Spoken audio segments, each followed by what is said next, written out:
Hey everybody, this is going to be the sump extension video 3. So, I wanted to let you guys know, if you don't know already, I have a eShop's 20 gallon, it's out of the way, 10 gallon sump. It holds 10 gallons of water right now. And I wanted to get a larger sump, but you know, look at other videos, part 1 and 2 for more explanation. But anyway, long story short, I wanted to connect this sump and a aquarium that I just picked up, a 20 gallon aquarium, giving me 20 gallons because they're each filled 50%. So now I have 20 gallons of water as opposed to 10. So I've doubled my sump size, which is going to help a lot to give me a little more water volume. So there's a couple ways you can do this. You can drill a hole in each aquarium, or in the sump and in the aquarium, and use like a uniseal and connect the PVC pipe that way. But what I did, which I don't really recommend, is I have one overflow coming into the tank here and another overflow coming into the sump here. And I've got 2 pumps pumping back into my aquarium, and I've got 1 pump pumping into here. So basically, if the power goes out, this will be broken. Right now I've balanced, it took me about an hour to balance the water flow. In the last 24 hours, the water has stayed at 50% here and 50% here. The lines have not moved. That is awesome, as you can see. The water line has not moved since I calibrated this last night, because I've got 2 pumps pumping back up, so it's taking water out of this sump while this water is being fed into here. So there's a balance, plus water is being fed from this tank into here, and water is being fed into the tank from the right overflow into here by this PVC. So it's like this balancing act, and the way I'm able to do it is with the I keep saying bulkheads, the ball valves. All right, the ball valves are valves that restrict the flow of water, and I've showed you guys those in my last videos. But the main reason for this video is to demonstrate what's going to happen if, say, this pump fails. If there's a power outage, I'm not concerned, because water is going to flow into here and stop right about here. Water is going to flow into here and stop right about there. So I'm covered. The big issue is, what if the outlet strip on this side blows out, or this pump blows out? Alright, so hopefully nothing too bad, but what I imagine is going to happen is this pump's going to stop feeding this, so the water is going to keep flowing up into here and it's going to overflow.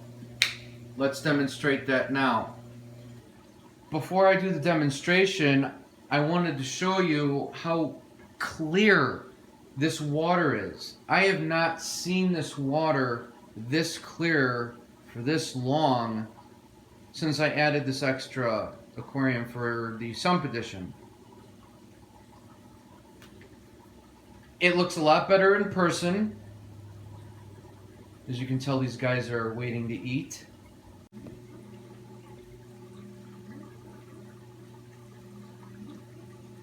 I've got some algae on the back glass I gotta scrape off, but just look at this water. I mean, I'm very happy. I'm not using stupid sump socks.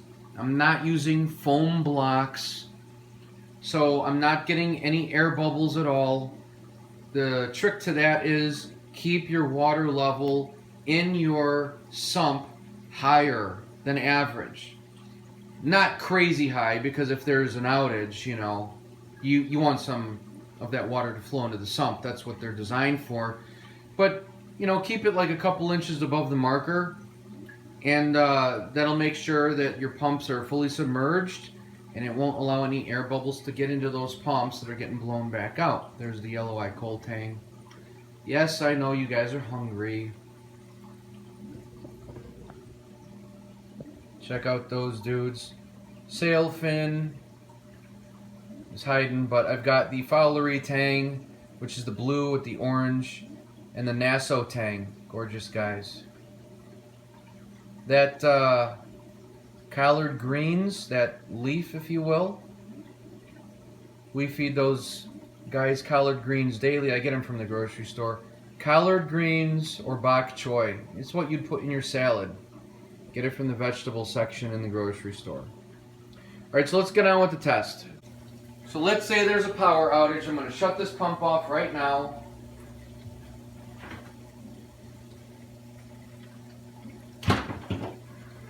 Alright, I just unplugged the pump, which means the water level is rising.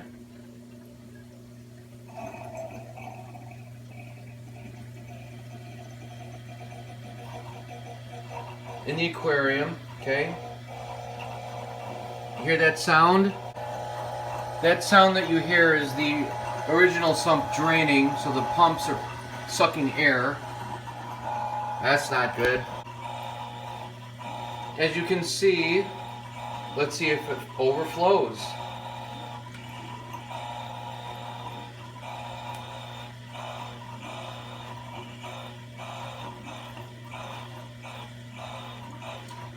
Well, I think I'll be safe. Let's see.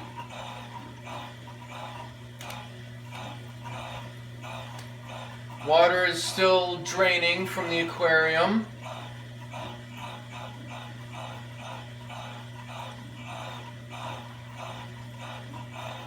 We're still getting that terrible sound because the pumps are sucking air. The chamber that houses the two return pumps is now dry,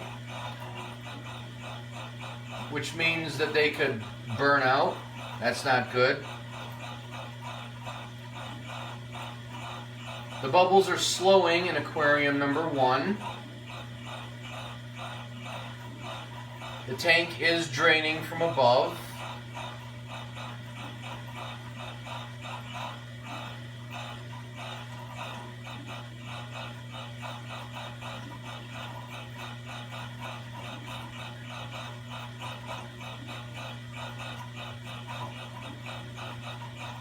Probably got another gallon or two to go. Alright guys, it's been about 2 minutes. I even stepped away to use the washroom. Had to get something to drink. And it looks like, just as I expected, the 20-gallon aquarium on the left is going to hold the water because I only filled it 50%. So, you know, it's going to take the other 50%, because, you know, the overflow is only going to drain so much of your display tank. Alright, I just plugged it back on. So you're going to see the water decrease.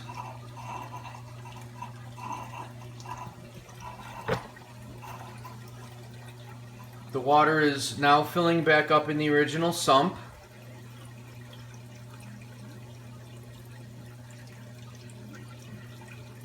And it should stop a few inches above that blue line.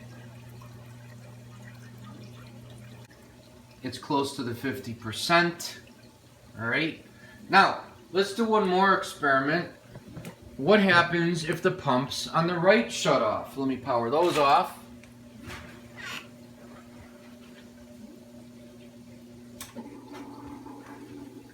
Alright. The pumps and everything in the sump on the right have been powered off. Let's see what happens. You can see that water rising. And this is not going to be good. And I'll tell you why. Because the tank from the left is continuing to fill up.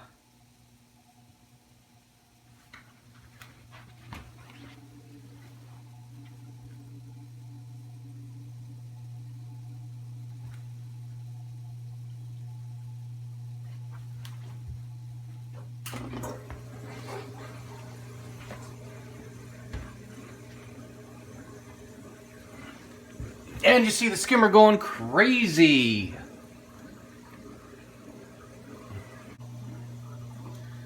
So, we're back where we were. So you see, the problem is not with the 20-gallon aquarium I just added, because if the pump fails, the water is going to simply drain in that aquarium, and it's going to just stop. Because the pump fails, the water will flow in, and it will stop after a certain amount of time. The problem is, if these two pumps both fail, again, if there is a complete power outage and everything fails, we're fine, because all pumping stops. That's what she said. If the one on the left fails, the pumping stops, and the water will flow in only so much, so I'm fine.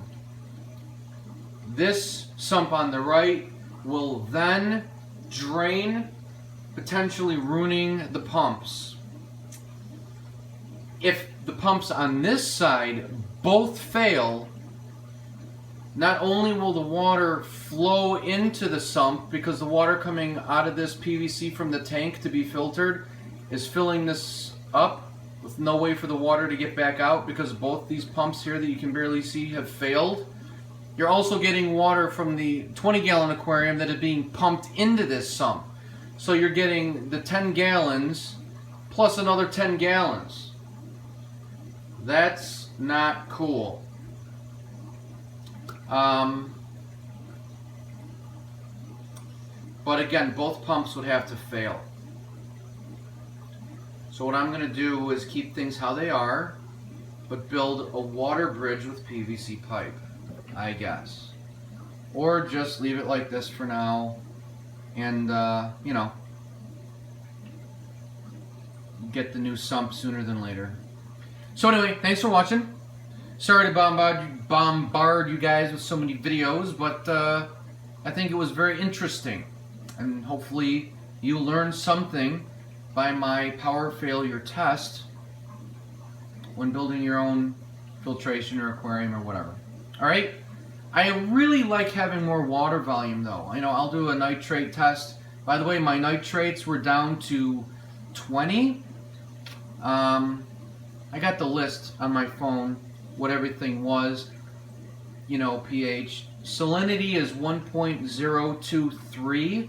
It's a little lower than what I want. You want to have 1.024, as you know. I'm shooting for 1.026. My corals will perk up once I get to 2.4 or 2.5. I think that's why they've been a little slumpish lately. All right, guys, take care. Have a good weekend. I can't talk.